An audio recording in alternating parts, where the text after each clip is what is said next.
who needs them, and we are reaching critical levels. Next slide. One of the consistent bright spots in our COVID response has been our continued high levels of testing.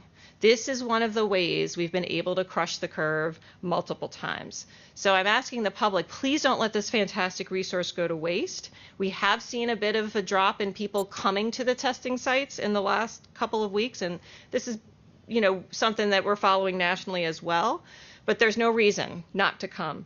If you, your family, your friends have any concerns about exposure because of activities that you've done, or you simply want to know your status, now is the time to come for testing. Up to 50% of cases we know may be asymptomatic and silently spreading. So the more of those people we can get to find out they're positive, isolate, and protect their loved ones, the quicker we can stop the current rate of transmission. So we'll get a little nerdy now. We've talked before about the rate of transmission, the rate at which a virus spreads. Basically, this indicates on average how many people one infected person will transmit the virus to. It might not seem like a big difference, but whenever this number is above 1, it can have pretty staggering consequences. So here's an example of that difference. Math is a little bit crude, so I apologize. So about 6 weeks ago, on October 23rd, we were averaging 31 cases a day of COVID, and at that point, our rate of transmission, which is a fancy formula that is calculated by the epidemiologists and again available to see on our website, was less than 1. It was 0.95, close to 1, less than 1. So what that means is that on that day, we had 31 cases. If every one of those people infected less than one person, 4 weeks later from that day, we would have 140 cases. So more, but not a huge amount. Consider where we are now, or yesterday. Yesterday, we had an average of 121 cases, and our rate of transmission is just a little bit above 1. It's 1.1. Doesn't seem like a big difference. But in that same time period, we end up with 5 times the number of cases, which translates to 5 times the number of hospitalizations and 5 times the number of deaths. When the rate of transmission, the measure of how many people one person can affect, goes above 1, the potential for explosive growth is real and can overwhelm systems and communities very quickly. So I want to revisit one of our main reopening and community priorities, and that is schools. We were very, very fortunate to be able to open our schools in September and keep them open. As you probably know, many communities have been virtual since March. They never got to the threshold where they felt they could safely reopen, and then things got worse, and so they definitely couldn't reopen. So you have millions of children who for 9 months have not been in in-person learning. We know a lot more now about the risks, the relative risks of in-person learning than we did several months ago, and we've been able to adapt. Education and public health leaders across the country recognize that keeping children in the classroom is the last thing that should be restricted when you are considering additional measures needed to mitigate the spread of a disease. And that's for a couple of reasons. So children can and do contract and transmit COVID. Serious illness is still low, and their contracting the virus really reflects the rate of community spread. So while they can contract it, it's really a measure of what's going on in the whole community. Most cases, and this is true of New Orleans as well as true of every school system that I have talked to, most cases are not transmitted within the school building. And that is because schools who have opened have really had to double down on their distancing, their masking, their barriers, their mitigation measures, their sanitation. Where we are seeing the transmission in children is from the things that go around outside of the school day. So your sleepovers, the parties, riding together in the car, going to practice, some extracurriculars, and I know you guys are aware we've had some sports outbreaks, although none recently to my knowledge. Again, that's why experts now recommend prioritizing in-person learning over expanding other sectors, given the significant benefits that schools provide. And these benefits are not just educational gains. They are safety for children. They are nutritional support.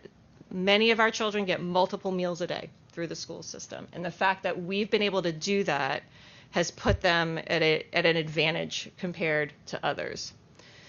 The problem is, if community spread continues, as I said, that affects children, right? If we can't make changes in our behavior now, then fewer children are going to be able to go in person, because there is simply a point at which it just won't be safe because of what would be coming into the schools. So that is a very real possibility that we face. So if I didn't paint the picture for you, we are at a truly critical point in controlling the outbreak. There are many challenges we're facing right now, which predict a continued rise in cases, percent positivity, and hospitalizations, and perhaps even deaths, as we're seeing nationwide. This comes during the holiday season, which many of us normally would be gathering with family and friends in multiple settings for weeks.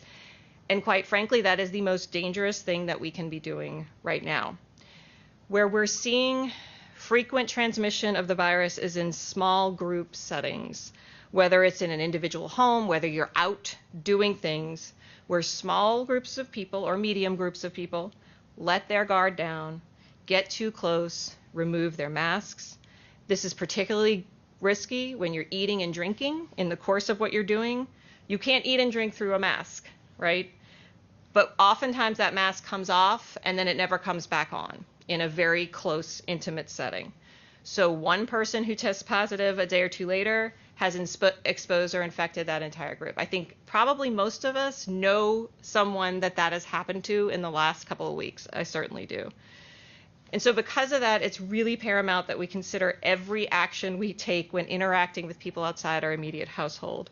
As a parent, one of the hardest things to do is to say no to a sleepover or a party or a get-together that you or your children might want to do. But where we are right now, that simple social event could set off a cascade that puts our loved ones at risk. And so as our trends worsen, there are options that need to be considered, other options. As you know, if our positivity rate remains above 5% for the next week, indoor bar service will automatically cease after next Wednesday per the state rules. Orleans was one of the few parishes to be able to keep bars open during modified phase 2. We should be proud of that and proud of the hard work that we've done. We have to work hard to keep them open. Because we know that uncontrolled close gatherings are a high risk, a change in the gathering sizes might be necessary as well if those numbers stay the same by next week. The latest White House and Harvard and other top-level recommendations for Louisiana endorse that gatherings be severely limited or banned for anyone outside your immediate household. Other states have limited the number of individuals who can sit at a table together in order to mitigate that maskless exposure and keep the transmission as low as possible. Crowds of all size, because the percent positivity rate is much higher than it was, now carry increased risk of a symptomatic or asymptomatic carrier in that group. So steps like this to limit sizes, to limit bar service, these are not steps that anyone wants to take. I certainly don't. And I think I can speak for the administration when I know they do not as either. We have collectively worked way too hard to preserve life and healthcare capacity. We have to continue to come together as a community to protect each other's safety, each other's businesses, each other's lives and livelihoods, because they are completely interdependent. There is hope on the horizon. As we sit here today, the FDA is discussing the emergency use authorization of the Pfizer vaccine. We should know by this afternoon if they will approve it. It's expected to be approved. I have read the detailed briefing documents provided to the FDA, and I feel confident that this vaccine is safe and prevents severe disease. So when it is my turn to get it, I will roll up my sleeve and be as far up in line as I possibly can. There are two, of course, promising candidates that are both in line for authorization, and there are a few others nearing completion of their trials. But just with these two, it's going to take months to get through that first priority group of our healthcare workers who are at high risk because of direct exposure, and long-term care residents and staff who certainly are at the highest risk of severe illness and death. Further prioritization of these vaccines or others that come to market are going to be based on CDC recommendations and balance the need to protect life with the need to ensure equitable access for those disproportionately hurt by the pandemic, both physically and economically. It is critical to note that modeling shows us that the better an outbreak is contained when vaccines are rolled out and vaccination begins on a large scale, the more effective that vaccine is. If we continue on our current caseload and rate of spread, it is going to be that much harder and take that much longer to reach the immunity levels we need to get back to normal finally. So what we need to do to stem the tide is simple. It has not changed. This is a nice graphic that CDC finally put out. I'm really glad that they did. And it sums it all up. Wear a mask at all times outside your house. If you are doing your personal recreation, if you are running in Audubon Park, you do not need to wear a mask. Every other thing you do outside your house, you have to wear a mask. Keep your distance from everyone who does not live with you. Wash your hands, avoid gatherings, get tested, protect the elderly in our healthcare workforce. This is our holiday present to each other, showing we care enough to be safe for the season. So data is important. And I think it's critical to understand the pandemic and make consistent, sound decisions, and for everyone to know really what we're seeing so that we can be completely transparent.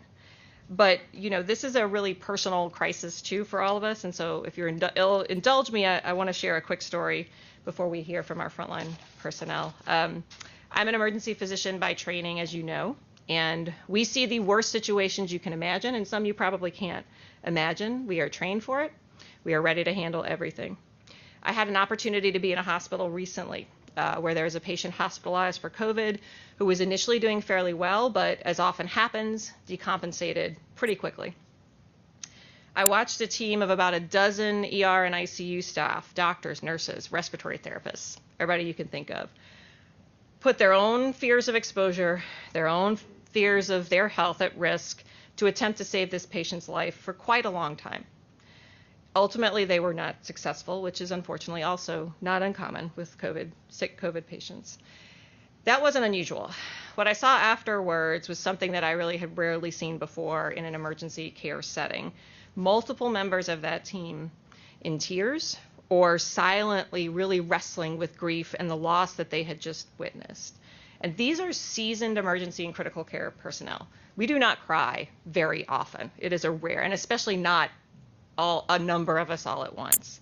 And I can't say for sure why each of them was upset, but I believe there was a few reasons. The sheer exhaustion of giving their all for similar patients over and over and over again for the past 9 months, coupled with the knowledge that much of this could be prevented with really simple measures and behavior changes, and probably some fear for their own safety and what they might be home for loved ones. So even if you think COVID's not going to affect you or shouldn't stop your desire to do whatever you want to do for the holidays, please, the next time you're considering attending a party, not wearing a mask, letting your guard down, please think of them, think of that team, and do what you can to make their jobs just a little easier. So I'm going to turn it over to my colleagues who can express this, I know, more eloquently than I can, and then after that we'll be happy to answer questions. I'm really pleased to have with me today Toya Miro. She is one of the emergency nurses at the ER at University Medical Center, and Lieutenant Stanley Woods, paramedic with New Orleans EMS. So, Toya. Thank you.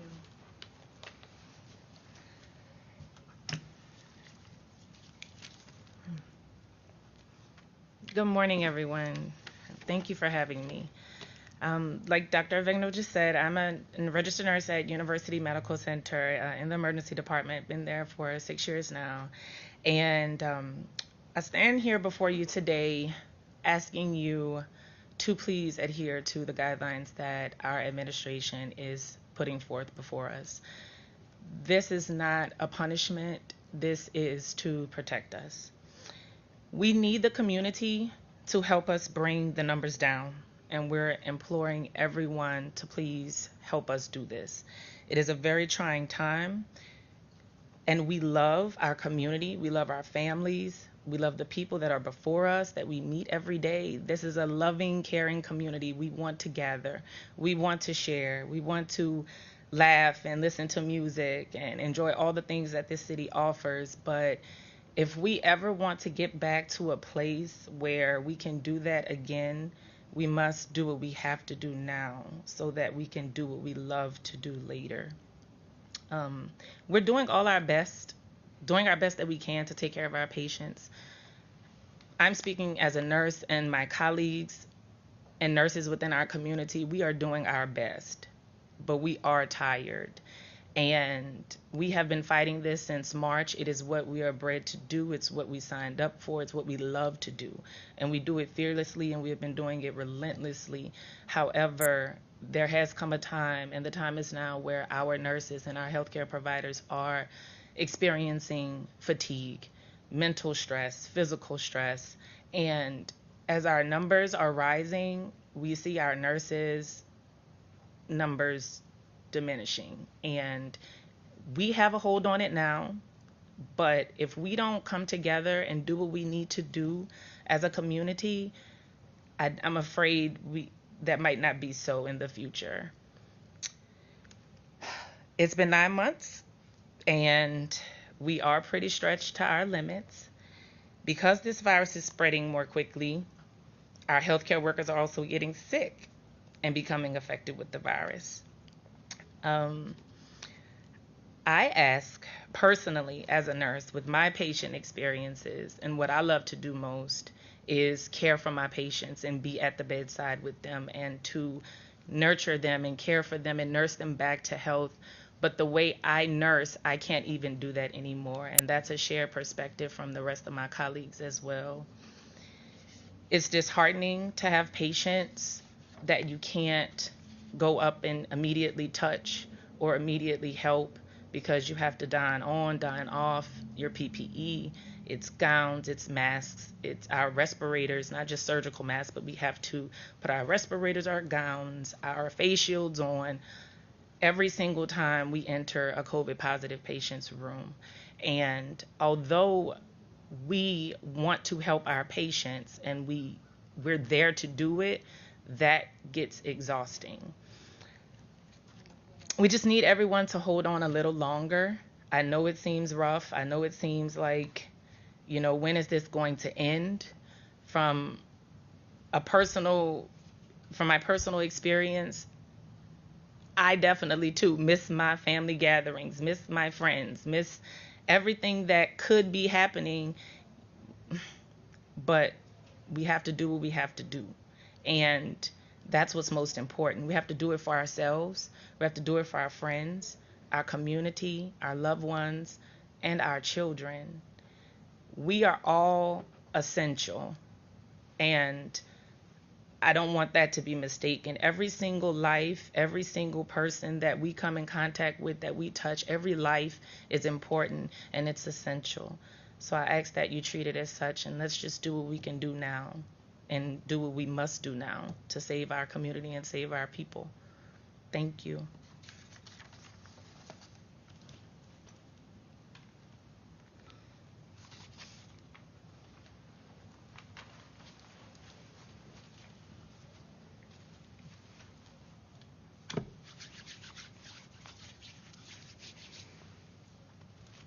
Good morning, you all. My name is Lieutenant Stanley Woods with New Orleans EMS. I've been tasked today to kind of come up here and talk about kind of a personal account of COVID-19 and everything that has been going on with myself, City of New Orleans EMS specifically, for the last 9 months. So I've been in EMS for approximately 8 years now. I've been with New Orleans EMS for almost 7.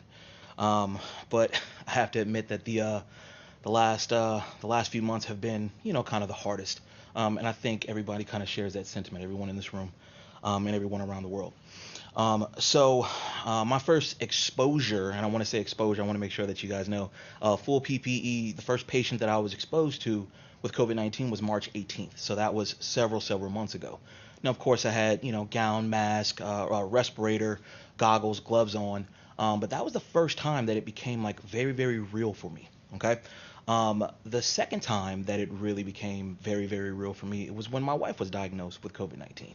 Of course, that automatically meant that I was on a 14-day quarantine, which turned unfortunately to a 21-day quarantine, where I was at home taking care of my two children. I got two small girls, and making sure that we were all safe and we were all healthy while trying to, do my best to care for my wife. And so those are the two very personal times where COVID-19 has been very real for me. So presently, we are still seeing several COVID-19 patients on a daily basis at New Orleans EMS. I'm not in charge of the stats, but I can tell you that there are several patients every single day that we are seeing. We are dispatched to these patients that are known to be positive COVID-19 patients. Unfortunately, what we also are seeing are patients that do not know that they are COVID-19, or they are symptomatic and they simply haven't been either tested, or they're still waiting for results. And through follow-ups after we are transporting these patients to the hospitals, now that we are noticing that they are COVID-19 positive. And so for that, I urge everyone to just follow the CDC guidelines, and let's just make sure that we are all wearing masks. It's something that we are very adamant about at New Orleans EMS. Respirators, masks, gloves, hand hygiene, just everything along those lines to make sure that we are keeping ourselves safe and keeping everyone else safe around us. So I segue into, whether or not I'm going to take the vaccine when it is offered to me. I definitely will take the vaccine. And the reason why is because children are not, from what I understand, it's going to be, frontline healthcare workers that are going to be first in line for this vaccine, and I fall into that category. And for that, my children, my family will not be able to take this vaccine. And so it's something that I can personally do to help protect myself, help protect my family, and then also help protect the community that I serve. And so I encourage people just to continue being diligent, wearing masks, washing your hands, hand sanitizing, social distancing, physical distancing, so that we can kind of really get ahead of this. We're seeing an increase in numbers at New Orleans EMS for COVID-19 patients, but we're also seeing an increasing number of our healthcare workers that are suffering from provider fatigue. It's something that we've all talked about, but also, we are getting sick as well. And so I truly urge people to be diligent about following all the CDC guidelines so that we can kind of, tackle this, combat this, continue what we've been doing, but really get ahead of the ball when it comes to COVID-19. So thank you all for your time.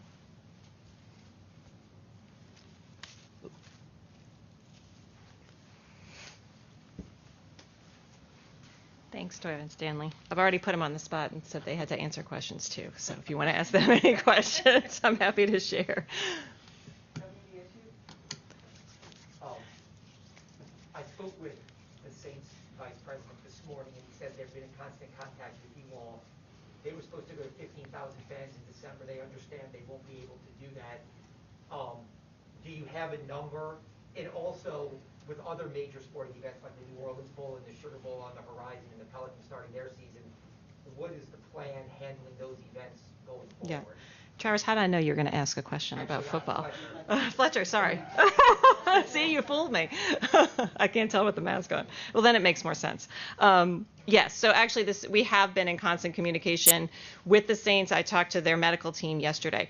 A few weeks ago, anticipating this might happen, also knowing that the Pelicans are starting, we've got the New Orleans Bowl and the Sugar Bowl, and a new season happening.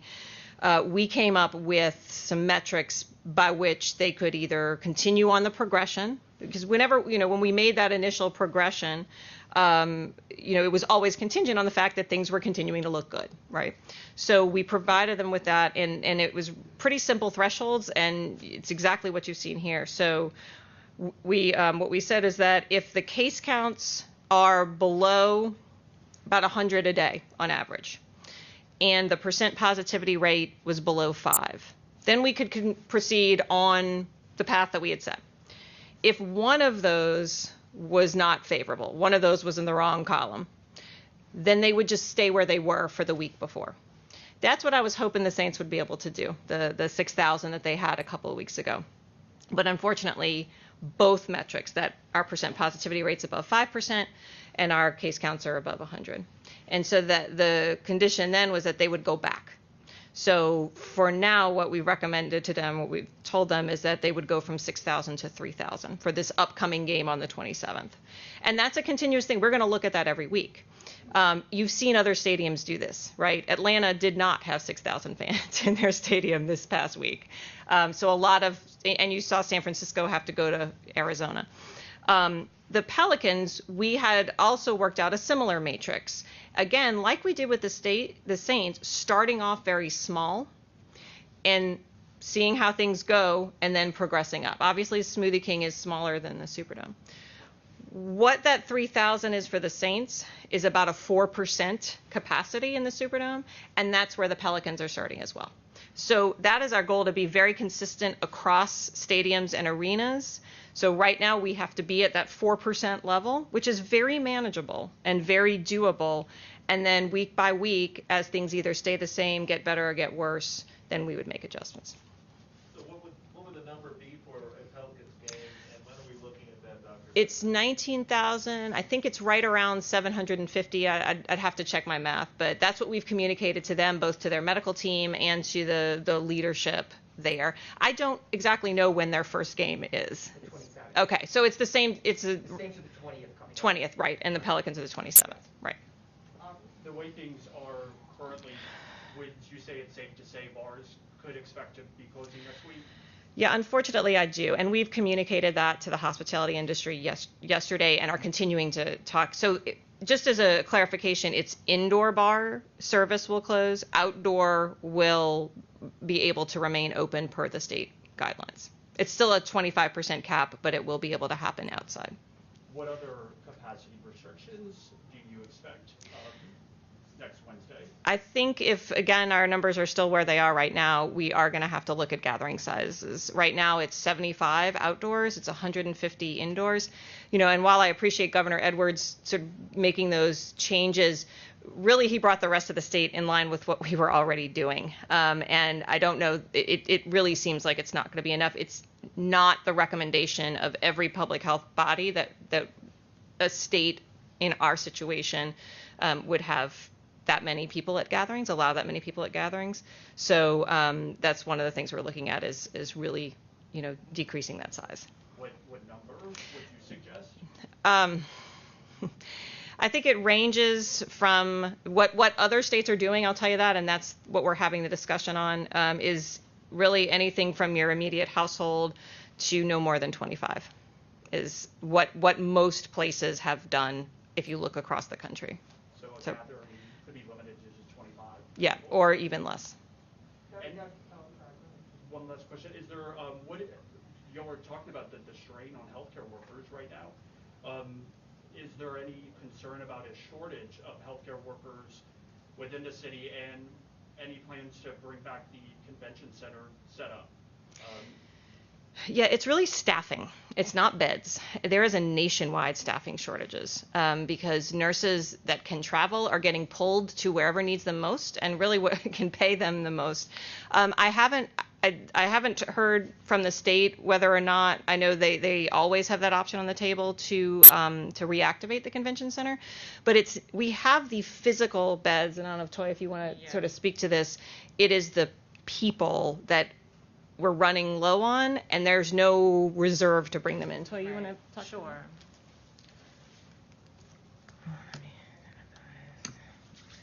So yes, we definitely have space. Space is not the issue. It's our staff that we don't have. And for every patient, it's not a 1-to-1 ratio. So there's a physician, 2 nurses, and I'm talking about for our sick COVID patients, at least 2 nurses. We need a respiratory therapist. We need our techs available, depending on what the situation is, how bad that patient may be. There's a lot of ancillary staff that comes into that. So when we're speaking of our patient population and our and the beds that we have available, that's not the issue. So the convention center opening, I'm not sure what the plan is with that, but that's really not the problem. At UMC, the beds are there. It's the nurses that aren't. How are you doing on equipment, gear, masks? Are you in a position where you have to reuse? No, thankfully we are at a great place to where we are not reusing PPE. We're safely donning and doffing appropriately like we're supposed to. I don't foresee us being there. I think our hospital and our state has done a wonderful job getting us the things that we need. So yes, we've been able to protect ourselves, the best way possible. Thank you. WWL followed by the advocate. Thank you. Dr. Avegno, can you explain, and are there any other contributing factors in small group settings as to the reasons why we're seeing the uptick with cases here? Yeah, well, it's sort of the perfect storm because most of them are indoors now, or more. Well, let's just say this: more people are moving indoors, right? Because it's cold for us. I think New Yorkers would probably laugh at us and be eating outside. But it's you start, and I think we can all relate to this. I know I personally can. You start off on your best behavior. Let's say you went to somebody's house for dinner and there's 4 of you. You start off with your mask and you're kind of talking apart, but then when dinner comes, you've got to take that mask off and you probably aren't really 6 feet apart. And then that mask stays off for the meal and the cocktails and the desserts afterwards. And then you sort of forget, oh, wait, I really needed to put my mask on. So it's the amount of time too, right? It's different from I'm going to my workplace. I'm going to sit in my office by myself, and anyone who comes in my office, I can make, it's a little more formal. We can make it where even at office settings where we're seeing transmission happen, it's because we ate lunch together in the break room. So there's nothing inherently dangerous about eating or drinking. It's just what we do in order to do those things, and then we're not really vigilant. Like my husband makes fun of me because, if we're eating somewhere, outdoors at a restaurant, I put my mask up, I take a bite, and I put my mask back on. But that's really the safest way to do it. Yeah. I just want to know if for parents and schools, if either you or any of the frontline workers here had anything to just sort of encourage parents who are kind of dealing with stir crazy kids right now. Yes.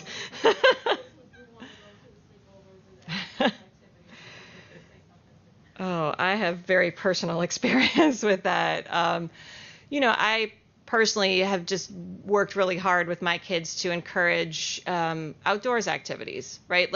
Can we go to the park? If you want to do a gift exchange with your friends, let's do it at the park, right? And we're fortunate we can do it at the park. Or even, can you see a movie, right? Because when you see a movie, you can sit apart and you're not moving and you're not getting close and you can mitigate that. Let's go walk downtown and see the Christmas lights, right? Let's do things as a family. They're definitely stir crazy. It does not make me the most popular mom, that's for sure. But trying to say the more we do this, this is not forever. You'll still be able to have those sleepovers. Let's just get through the worst of this. And then you'll be able to have maybe some more. And then hopefully in the summer, when everybody can get vaccinated, we hope, then the sleepovers can come right back. It's hard. They are stir crazy with Christmas coming. You have to be really creative about finding ways to still make them feel in the holiday spirit. I don't know if either of you want to talk about what you do. You have younger kids. Yeah, we have. Stanley, you want to? Sure. Yeah, I can definitely attest to that, especially as I said earlier, when my wife was sick with COVID, I have a 5-year-old who had to do virtual learning and also have a 16-month-old. So hands were very, very full. But definitely my 5-year-old, she definitely has a 5-year-old's understanding of the virus, and so there's a lot of explaining. And I think that the communication is possible because she's 5, but the communication is definitely very, very important to make sure that she understands that, hey, look, there are going to be some social distancing issues. There are going to be, you're not going to be able to sleep over with friends and family members in any regard until, the vaccine is made widely available. And for that, like I said, it again, just like Dr. Avegno said, not the most, I guess, it makes you not the most popular parent, but it's a safeguard that I think most parents or all parents should be willing to make. So.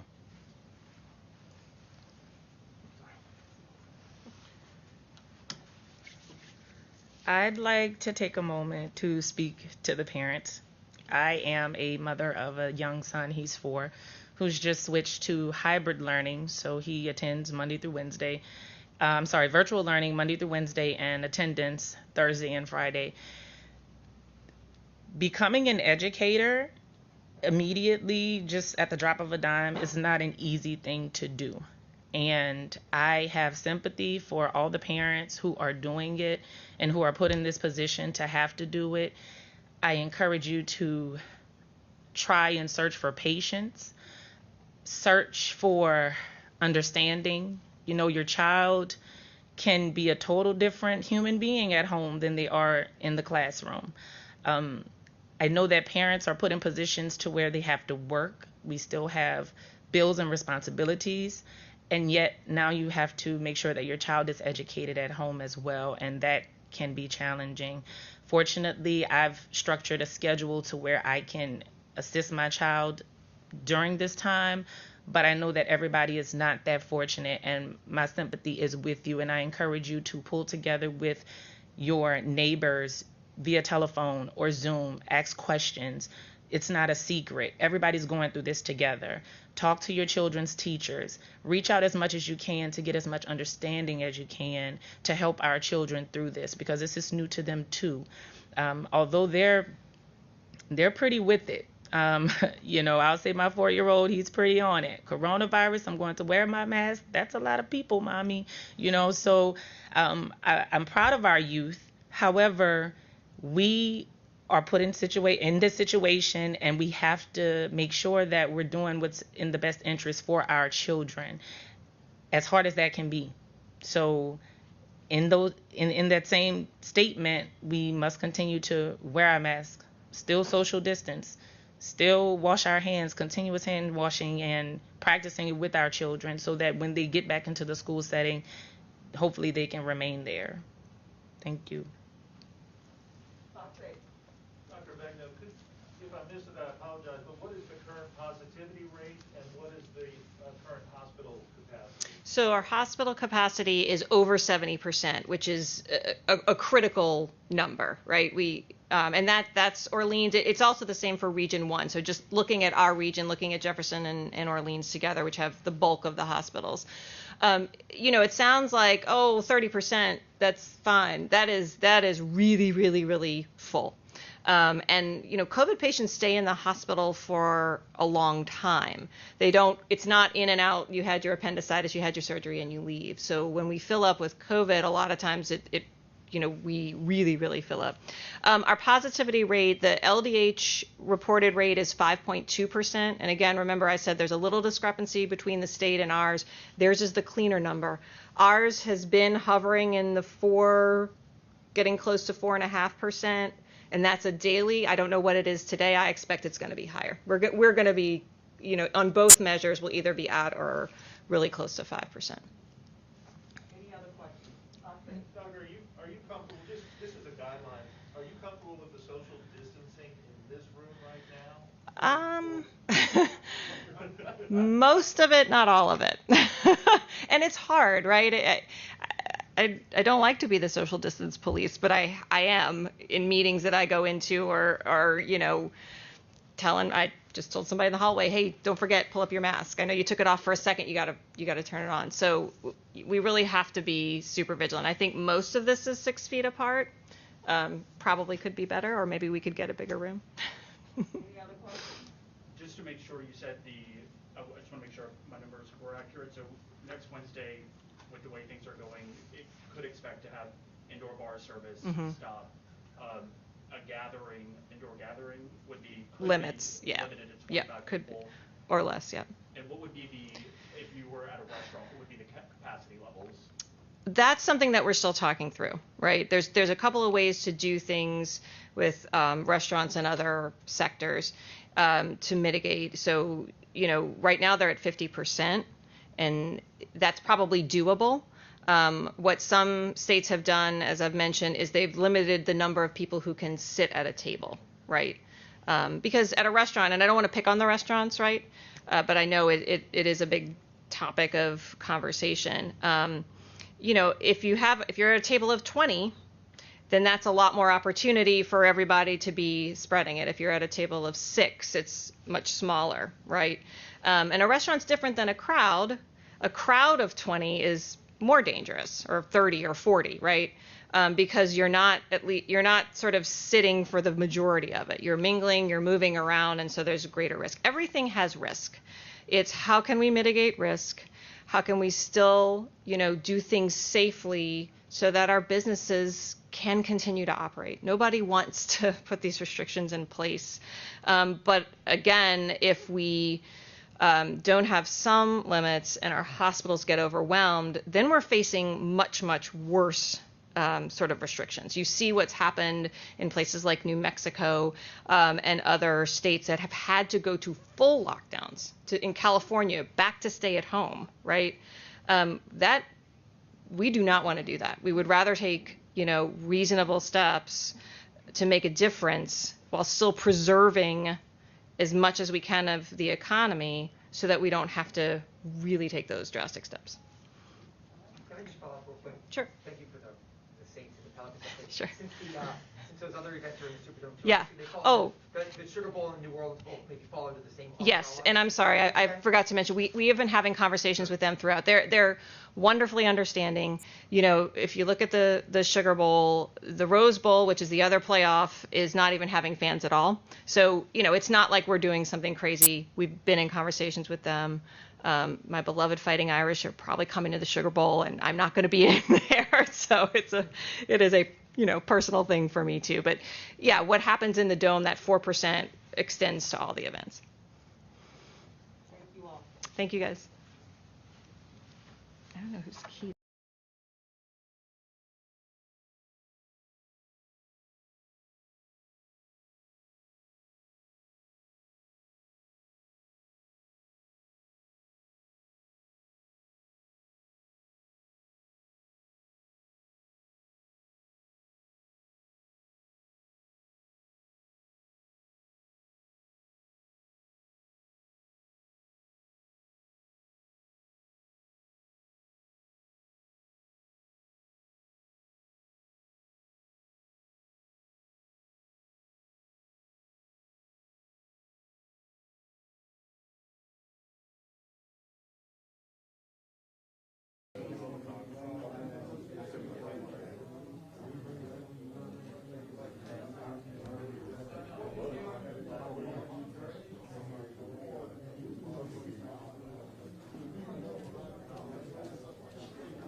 Mic check, pull your mic check.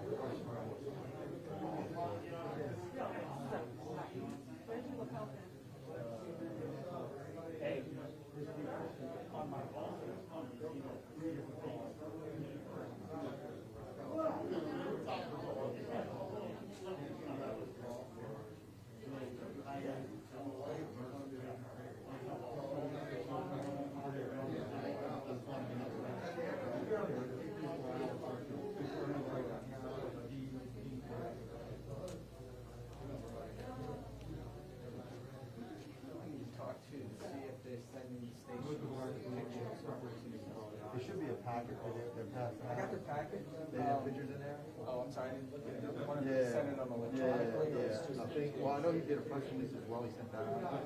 They didn't set the press release up, I know they gave a packet, they should have the pictures. Yeah, I do have that. Okay, thank you.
If I say anything, it's gonna be brief about my DNA lab. That's it. That's it. You know, I'll thank Missouri State Police for helping us on the brush. That's the important thing. I'm going with that. That's all it is, the reassurance that arrest was made. No, I'm not gonna. Thank you. All I'm not doing is attention task force. That's it. They asked me that in the first year, but I'm just gonna say we had a lot of evidence. We understood it was close. I mean, they had the apartment complex. Just didn't have the. Oh, they arrested him last night. You can't take it quick enough. You gotta make it up, huh? Well, I figured that he was calling y'all. So what happened with the first guy got picked up? Y'all just developed the thing located.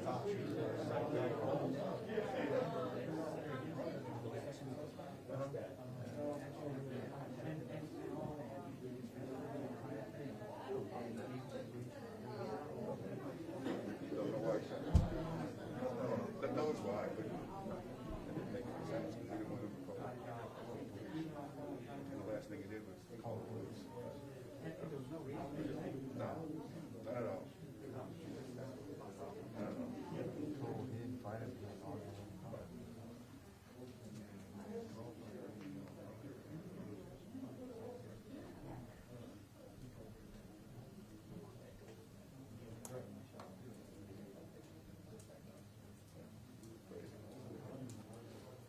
Crazy.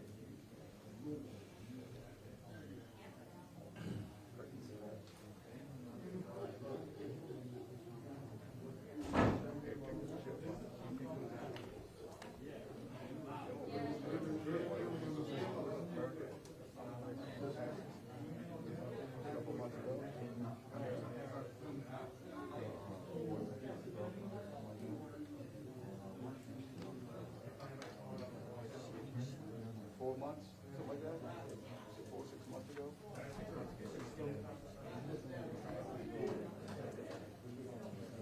Coffee or do you want glasses? I am my glasses. He knows off the top of his head. Well, we usually Say thank God. Hey, y'all ready? All right, break a leg, knock him dead. Michelle, you good? Oh, you're all right.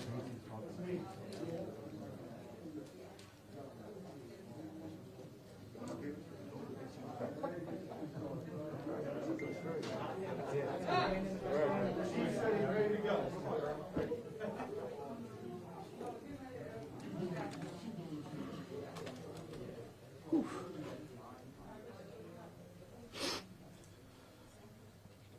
Everybody ready?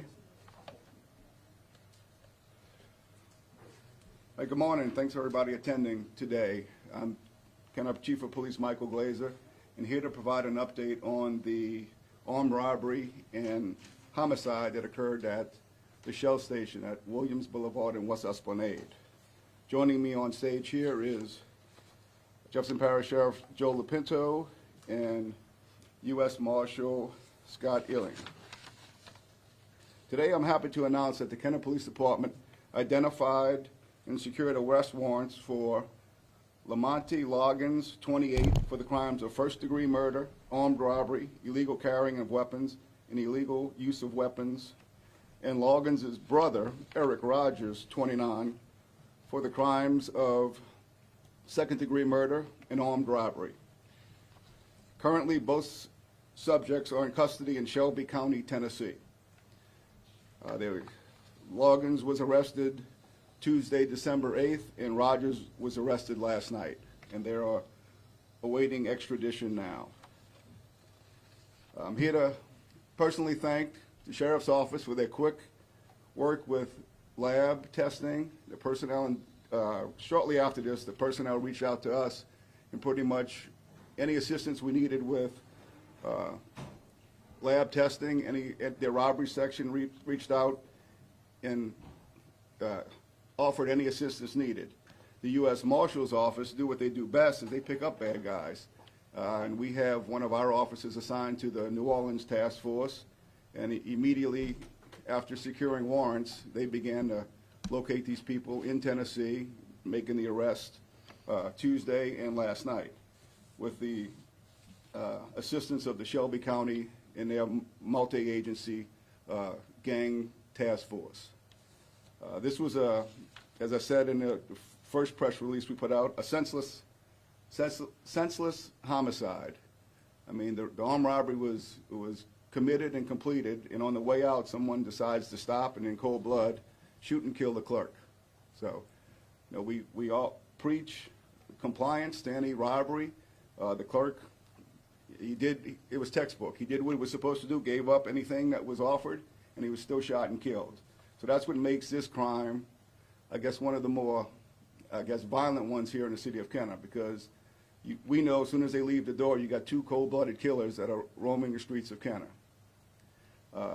After a week of a lot of legwork by our detectives, the Sheriff's Office, and then ultimately the Marshal's Service, the residents of Kenner played a big part in solving or leading us to the area where we ultimately find an automobile that's involved in this crime and the people that are associated with using this car.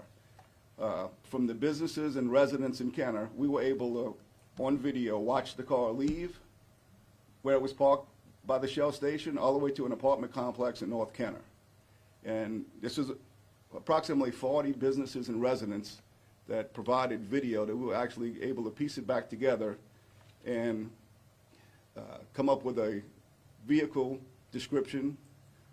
Unfortunately, it had a temporary license plate on it and kind of didn't, it would have been easy if it had a permanent plate that was registered to somebody. So at the time we were developing suspects in and around that area is when the sheriff calls and gives us the news that there was a DNA profile with a match and gave us a name, and then it just snowballed from there. And then we were able to secure the arrest warrants, and with the help of the Marshal Service in Tennessee and a task force here, able to make the apprehension and get these two guys off the street. So I'd like to, either one of y'all would like to say something first? Sheriff? Okay. Yeah. Thank you, Chief. This is just an example of law enforcement coming together. We want to congratulate the Kenner Police Department on their tireless work on this case. We played a small part in it in Jefferson Parish Sheriff's Office, but a very important part. You know, we have to work together, utilize the tools that we have. You know, in this case, you know, it's obviously a very high-profile case, a senseless murder that occurred. But us being able to, you know, I say it often, our crime lab is one of the best tools that we have in Jefferson Parish, and it was the example of that this time. You know, our DNA analysts don't get the credit that they often deserve, but to really develop the evidence, develop a DNA profile, get a match, and then I really want to thank the Missouri State Police, which was the actual originating match for rushing that profile back to us so we can provide that to the Kenner detectives. Makes a big difference in solving crime quickly. You know, I always say that our job is to solve crime quickly to try to prevent the next crime from happening, and we hope crimes like this never happen again. Thank you.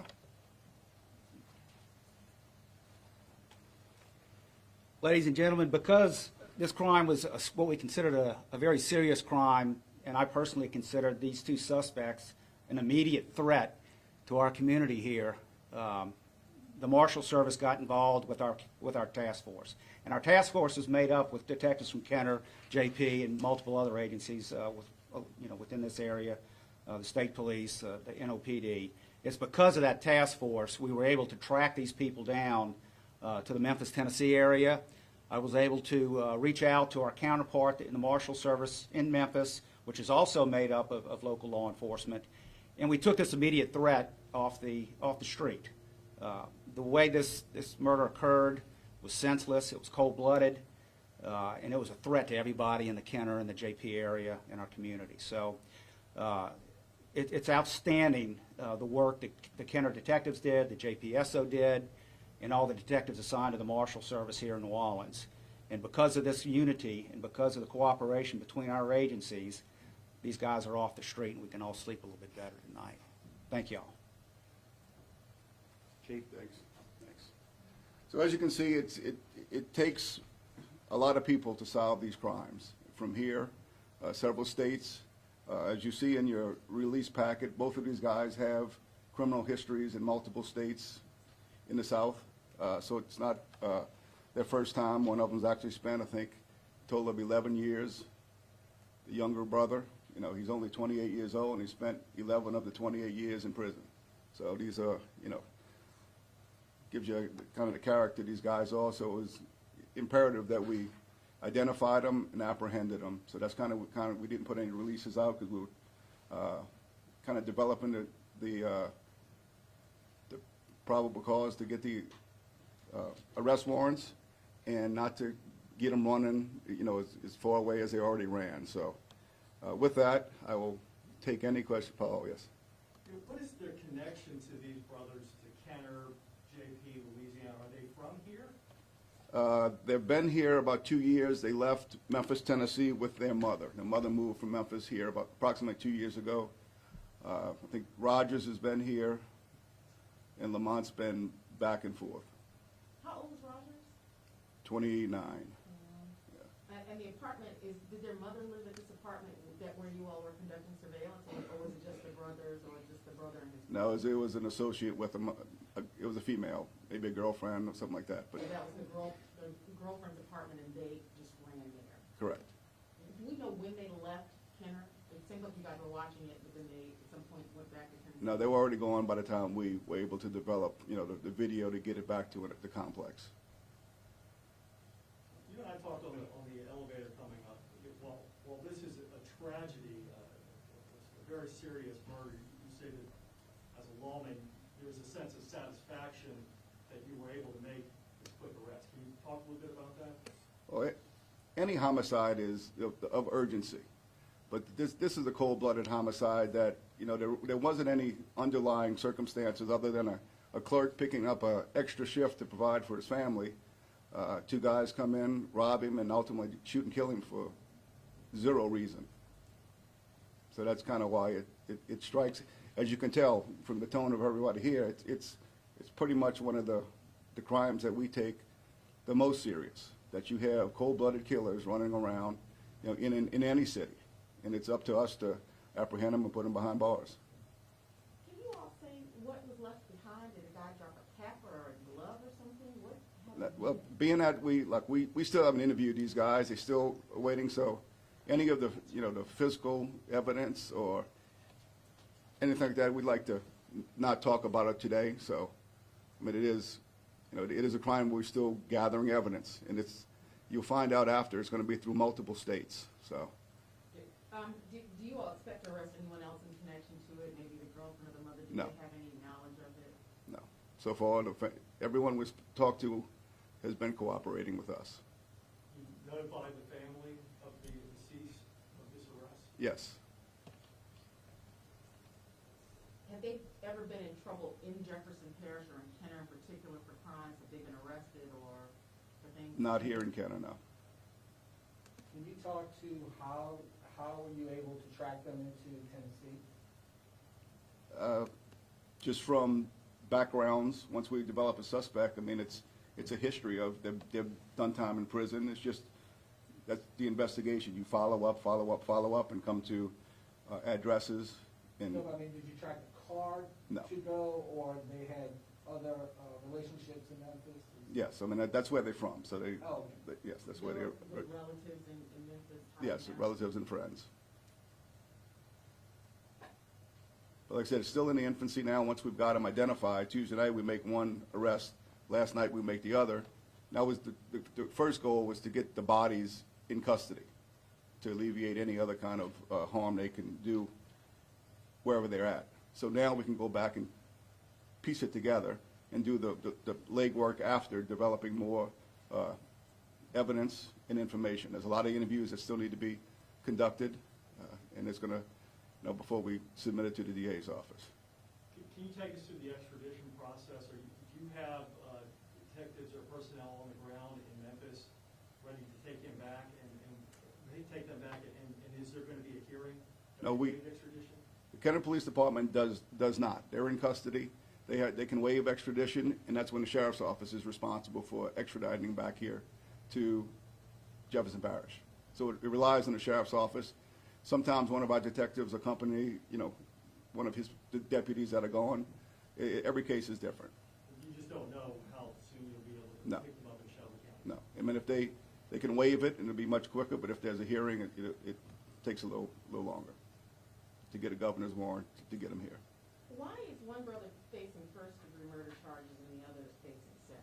That's the same question I asked. And it was the intent. The second one did not have the intent to kill. We tried first degree. The commissioner wouldn't sign it. So we had to settle for second degree. And it was that simple. I still think I can argue first degree on both, but that's another day. It will ultimately be up to the district attorney to decide Correct. Correct. what the charges are, right? Yes. Whatever they accept. So once again, look, whether they knew it or not, the residents played a big part in getting us, right before the DNA profile came out. We were in the area, pretty much in the parking lot, quickly approaching, we knew where they were staying. Did you receive Crime Stoppers tips, or was this basically based on the surveillance? We had a pretty good number of tips from Crime Stoppers. I mean, I even got it from, someone I know that thought they recognized them. So there was a lot, but still going through it now to see if any of them pan out to, where they may have seen this person before. That's the part of the follow-up we have. I think you mentioned 40 businesses and Approximately, in between 35 to 40 that we were able to, from ring door cameras to surveillance cameras on businesses and homes, we were able to, see them running on foot, get in the car, the whole route to the street that the apartment was on. Approximately how long a distance is it from the gas station to where they ultimately ended up? Mile and a half, maybe.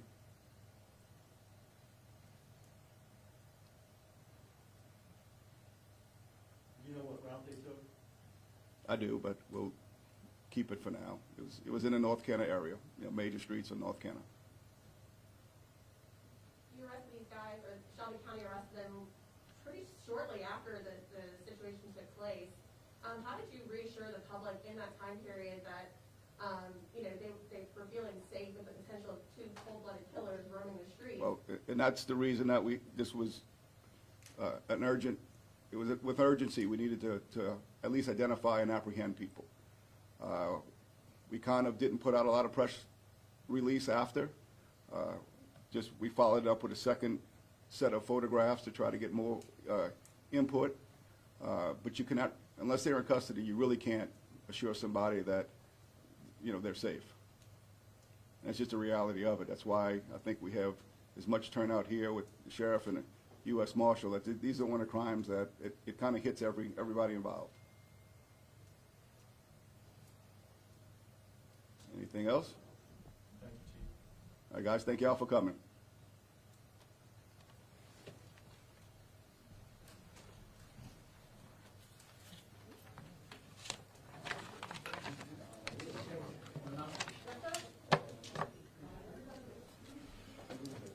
Hey, guys.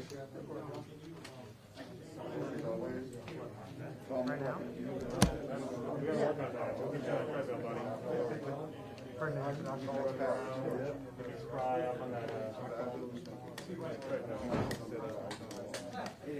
Whatever you need. Sit up.